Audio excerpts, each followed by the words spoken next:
I am frustrated beyond belief. We're talking to ourselves, and you're pretending to be here. I really don't understand what's going on.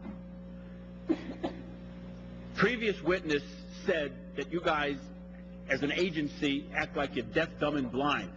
And I figured you were coming here, you were going to testify before Congress, and don't dare tell anybody you testified before Congress. You're going to be subjected to violation of false advertising lawsuits. All right? You've told us nothing. And I believe that's your intention. I figured you'd leave your blindfolds and your duct tape and your earplugs behind, but you seem to be wearing them today. And instead of telling us anything, you read from the preamble of your mission statement and broke it up into 5 segments. What the heck went on? Your mission, you said, was to protect investors and detect fraud quickly. How'd that work out? What went wrong? It seems to me with all of your investigators and all of your agency and everything that you all described, one guy with a few friends and helpers discovered this thing nearly a decade ago, led you to this pile of dung that is Bernie Madoff, and stuck your nose in it, and you couldn't figure it out. You couldn't find your backside with 2 hands if the lights were on. Could you explain yourselves? You have single-handedly diffused the American public of any sense of confidence in our financial markets if you are the watchdog. You have totally and thoroughly failed in your mission. Don't you get it? And now other people are investigating what you should have found out, and you're hiding behind, well, maybe we can't talk because someone else is looking at it. Well, you forfeited your right to investigate by not doing it, certainly not doing it properly or adequately. And now you're trying to tell us that because other people are looking at it, you're not going to tell us what's going on? Like hell you won't. What happened here?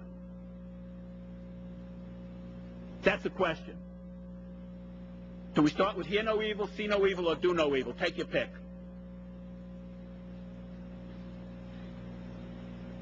I only have 5 minutes. Someone better start. Let me start with enforcement. As I said, we did an investigation we began an investigation in 2006, and it was closed without action. Why was it closed without action? What did you investigate? What methodology did you use? And if in the interest Were you suspicious when a guy had a one-man accounting firm investigating a $50 billion empire? And you keep saying alleged. This guy confessed on national television, you might have noticed. And as I said, our objective is to actually hold him accountable in a court of law, bearing our burden. You missed your chance. We have a pending action in the Southern District of New York. You took action after the guy confessed. He turned himself in. Don't give yourself any pat on the back for that. And, Congressman, every time... Why didn't you find him is the question. I understand your question. And we cannot answer as to the specifics. I can talk generally. You know, if anybody made the case better than Mr. Markopoulos, and I didn't think anybody could, about you people being completely inept, you've made the case better than him. Well, sir, I am sorry you feel that way, profoundly. I think I'm reflecting what the American public feels. How are they supposed to have confidence that if somebody goes to you with a complaint, gives it to you on a silver platter, with all of the investigation, with all of the numbers, with all of the data, telling you exactly what he did, how he did it, and why he did it, and how he knows that, and after a period of a half a dozen or 8 years, you don't know anything. I can only talk about what we do overall. No, we want to know specifically. I don't know what your general purpose in life is. I don't need you to come here to tell me that you hate fraud. Hate when that happens, don't you? But you're supposed to find it out before it happens. In enforcement, obviously, we can't, and I understand that concern. In enforcement, last year we brought 670 some odd cases. In the past 2 years, We brought 70 cases involving Ponzi schemes. In those 70 cases, close to half... Listen, I'm sure you have medals and ribbons and stuff like that, and congratulations on all the good stuff that you've done. I don't want to belittle any of that. But this is huge. How do you miss that?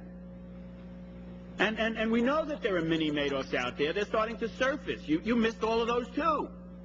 But this one you were pointed at, and Mr. Marco Polo says he's going to give you another one tomorrow. He's not even giving it to you. He's giving it out to someone else because nobody has confidence in you guys anymore. Maybe the general counsel, Mr.